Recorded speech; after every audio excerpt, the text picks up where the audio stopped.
All right, and we're about to wrap up posts here. I just want to talk about two quick things that are on here that you're not going to really visit that much, but you may visit once or twice every now and again. And I just wanted to go ahead and go over them real quick. The first one is tags, and the second one will be categories. We'll go over that in a second. The tags are basically those one-word keywords that you're going to associate with each of your posts. If you wanted to go ahead and if you wanted to just add them right here or be able to edit them here, you're going to go to this tag section.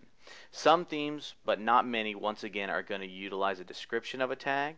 So maybe if you wanted to use that, you can, but it's not really something that's very big that you needed to do. The categories section is something that you might want to visit.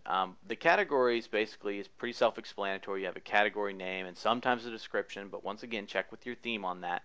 But the major thing about a category is you can have this thing called a category parent. Basically, you can set up subcategories within your site for your posts. So let's say if we're using the example of Apple again, well, you can have maybe, let's say, an Apple category, but then you can have subcategories of each of its products, such as the iPhone, the iPad, the Mac Mini, the Mac Pro, so on and so forth. And then within each of those, let's say that you have your iPhone, you can have maybe the App Store, or maybe iPhone Generation 1, or new features, or gossip, or latest news, rumors. So you can kind of nest them upon each other and have a much more structured setup of your blog. So that pretty much does it for categories. One other thing that's a really useful option inside of categories is if you go to your category section and you can see the different options that are available, you can also see how many posts are in your category.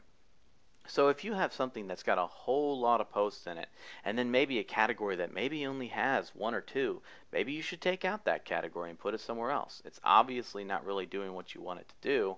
So this is kind of a nice little overview of exactly where the most of your blog content is basically being directed. So that pretty much does it for posts, and next we are going to move on to links.